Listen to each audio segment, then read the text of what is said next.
शुरू करते हैं। आज का हमारा पहला क्वेश्चन है कि खबरों में रहा विक्रम एस क्या है। तो हाल ही में जो न्यूज़ में रहा है विक्रम एस, वो एक रॉकेट है। ये एक पहला ऐसा रॉकेट है जो कि एक निजी कंपनी ने बनाया है। इस मिशन का जो नाम है वो रखा गया है प्रारंभ, और ये 12 से 16 नवंबर के बीच श्रीहरिकोटा से लॉन्च होगा। ये भारत का पहला निजी company Skyroot Aerospace Private Limited ने बनाया है और इस मिशन का नाम रखा गया है प्रारंभ। दूसरा क्वेश्चन देखते हैं। हमारा दूसरा क्वेश्चन है, राष्ट्रपति द्रौपदी मुर्मू ने 50वें मुख्य न्यायाधीश के रूप में किसे शपथ दिलाई है। तो जो हमारे 50th चीफ जस्टिस बने हैं वो बने हैं हमारे धनंजय यशवंत चंद्रचूड़। ये हमारे 50वें मुख्य न्यायाधीश बने हैं। इन्होंने किसको हटाया है, इन्होंने यूयू ललित को हटाया है। ललित के स्थान पर ये 50वें मुख्य न्यायाधीश बने हैं। इनका जो कार्यकाल रहेगा वो रहेगा 10 नवंबर 2024 तक। 10 नवंबर 2024 तक इनका कार्यकाल रहेगा। इनके जो पिताजी थे वो हमारे देश के 16वें मुख्य न्यायाधीश थे। वो हमारे देश के 16वें मुख्य न्यायाधीश थे। तीसरा क्वेश्चन देखते हैं। हमारा आज का तीसरा क्वेश्चन है, प्रधानमंत्री नरेंद्र मोदी 17वें जी शिखर सम्मेलन में विश्व नेताओं को किस राज्य की कलाकृतियां उपहार में देंगे। तो जो हमारा 17वां G20 समिट होने वाला है वो हमारा उसकी अध्यक्षता जो है इंडोनेशिया कर रहा है, जो कि इंडोनेशिया बाली में होने वाला है। तो हमारे जो प्रधानमंत्री हैं वो हिमाचल प्रदेश की कलाकृतियों को उपहार में देंगे। हिमाचल प्रदेश की कलाकृतियों को उपहार में देंगे ताकि वहाँ की कल्चर है वो आगे बढ़े। तो जो हमारा 17वां शिखर सम्मेलन है 15 से 16 नवंबर को इंडोनेशिया के बाली में होगा, जिसमें प्रधानमंत्री मोदी हिमाचल प्रदेश की विभिन्न कलाकृतियां उपहार में देंगे। भारत औपचारिक रूप से 1 दिसंबर 2022 में इंडोनेशिया से G20 प्रेसिडेंसी का पदभार ग्रहण करेगा। यानी कि जो 18वां G20 समिट होगा उसकी अध्यक्षता जो है वो इंडिया करेगा। यानी कि 2023 यानी कि अगले साल जो 18वां G20 शिखर सम्मेलन होगा उसकी मेजबानी करेगा भारत।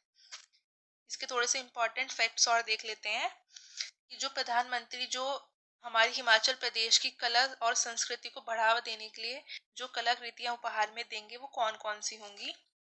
वो होंगी चंबा रुमाल, किन्नौरी शॉल, हिमाचली मुखेट, कनास ब्रास सेट जो है ये सब गिफ्ट में देंगे।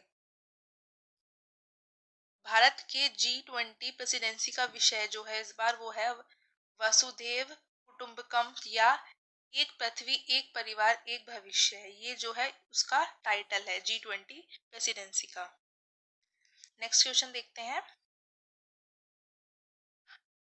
Who was given the national Florence Nightingale award. तो जो हमारा नेशनल फ्लोरेंस नाइटिंगेल अवार्ड है वो किसे मिला है इस साल। तो वो मिला है शशिकला पांडे और गंगा जोशी दोनों को। शशिकला पांडे और गंगा जोशी दोनों को मिला। तो हमारा करेक्ट ऑप्शन होगा ए और दोनों। हमारा डी ऑप्शन है वो करेक्ट होगा। चलिए इसके कुछ इंपॉर्टेंट फैक्ट्स पॉइंट्स देखते हैं। इसके जो इंपॉर्टेंट फैक्ट्स और पॉइंट्स है ये देखते हैं। चलिए इसमें है कि ये पुरस्कार भारत सरकार के स्वास्थ्य और परिवार कल्याण मंत्रालय द्वारा 1973 में स्थापित किया गया। यानी कि 1973 में इसका स्टैब्लिशमेंट हुआ। और ये किसके द्वारा करा गया, इंडियन गवर्नमेंट के द्वारा। कौन सी मिनिस्ट्री के द्वारा, हेल्थ एंड फैमिली वेलफेयर के द्वारा। ये जो पुरस्कार है ये केंद्र राज्य केंद्र शासित प्रदेश निजी मिशनरी और सर्वैच्छिक संगठनों के कार्यकर्ता उत्कृष्ट नर्सिंग कर्मियों को दिया जाता है। और इसमें धनराशि जो है वो कितनी मिलती है, इसमें 50,000 की धनराशि मिलती है। हमारा नेक्स्ट क्वेश्चन देखते हैं। 9 नवंबर 2022 को विज्ञान भवन नई दिल्ली के केंद्रीय सूचना आयोग के वार्षिक सम्मेलन का उद्घाटन किसने किया। तो जो हमारे सेंट्रल इंफॉर्मेशन कमीशन है उसकी जो इनॉग्रेशन है वो किसने की है। तो वो की है हमारे जो लोकसभा के स्पीकर हैं ओम बिरला, उन्होंने की है 9 नवंबर 2022 को उसका उद्घाटन। तो कुछ इसके इम्पोर्टेंट फैक्ट्स देखते हैं कि भाई कि सेंट्रल इंफॉर्मेशन कमीशन होता क्या है। तो देखते हैं, ये रहा। इसकी जो स्थापना है वो अधिकार अधिनियम 2005 के प्रावधानों के तहत 2005 में केंद्र सरकार द्वारा की गई थी। यानी कि 2005 में इसका जो स्टैब्लिशमेंट है वो हुआ, 2005 में इसका स्टैब्लिशमेंट हुआ था। और तो अब हम नेक्स्ट क्वेश्चन की ओर बढ़ते हुए देखते हैं कि किसने WTA एसोसिएशन का 2022 का खिताब जीता है। WTA है यानी कि वुमेन टेनिस एसोसिएशन। तो ये जीता है हमारा कैरोलिना गार्सिया ने WTA 2022 का फाइनल जीता है। इसके बारे में थोड़ा इम्पोर्टेंट फैक्ट्स देखते हैं कि वुमेन टेनिस एसोसिएशन क्या है। तो इसका थोड़े पॉइंट्स पे ध्यान रखते हैं।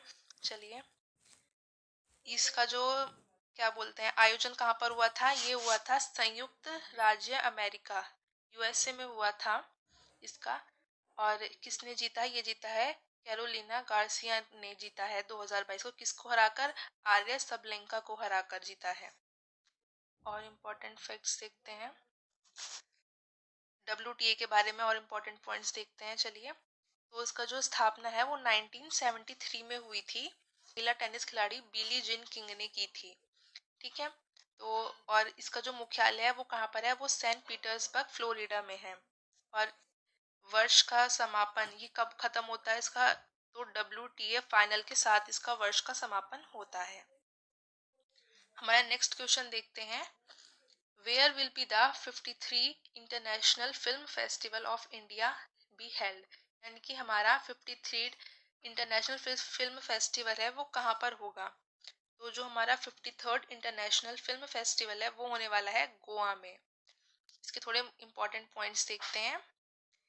ये रहे इसके इम्पोर्टेंट पॉइंट, इस पे एक बार ध्यान देते हैं कि इसमें कुल 15 फिल्में गोल्डन पीकॉक अवार्ड के लिए समस्पर्धा में होंगी, जिसमें से 12 तो अंतर्राष्ट्रीय होंगी और 3 भारतीय फिल्में होंगी। और इंटरनेशनल फिल्म फेस्टिवल की जो शुरुआत है वो 1952 में की गई थी। और ये जो है 53rd वाला जो है ये कब होगा, ये होगा 20 से 28 नवंबर के बीच गोवा में होगा। पहली बार इसका जो आयोजन है वो प्रधानमंत्री जवाहरलाल नेहरू के संरक्षण में भारत सरकार के फिल्म डिवीजन द्वारा किया गया था। ये इसके कुछ इंपॉर्टेंट पॉइंट्स हैं जो आपको याद रखने हैं। नेक्स्ट क्वेश्चन की ओर बढ़ते हुए देखते हैं, खबरों में रहा कैंपगोड़ा अंतर्राष्ट्रीय हवाई अड्डा किस राज्य में है। तो ये पूछा गया है कि ये किस राज्य में है। तो ये हवाई अड्डा जो है ये है कर्नाटक में। हाल ही में बहुत सारे ऐसे एयरपोर्ट्स हैं जिनके नाम जो हैं वो बदलकर दूसरे नाम रखे गए हैं, तो उन पर भी एक बार नजर देख लेते हैं। वो है ये रहे, जैसे माना एयरपोर्ट का नाम जो है वो क्या कर दिया गया है, स्वामी विवेकानंद एयरपोर्ट कर दिया गया है रायपुर। बेंगलुरु इंटरनेशनल एयरपोर्ट का नाम जो है कैंपगोड़ा इंटरनेशनल एयरपोर्ट कर दिया गया है। ये कहाँ पर है, बेंगलुरु में। अगरतला एयरपोर्ट का नया नाम जो है वो कर दिया गया है महाराजा बीर बिक्रम एयरपोर्ट। और जैसे होलोंगी ग्रीनफील्ड हवाई अड्डा, उसका नाम बदलकर कर दिया गया है डोनी पोलो हवाई अड्डा।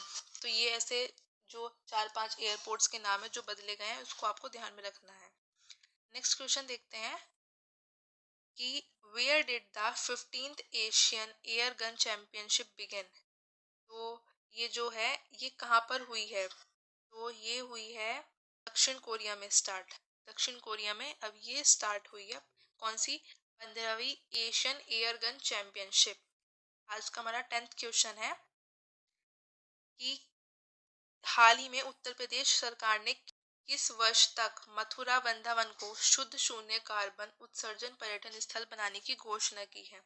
तो ये जो है इसका जो टारगेट है उत्तर प्रदेश गवर्नमेंट का ये है 2041 तक उत्तर प्रदेश सरकार ने शुद्ध शून्य कार्बन उत्सर्जन पर्यटन स्थल बनाने की घोषणा की है।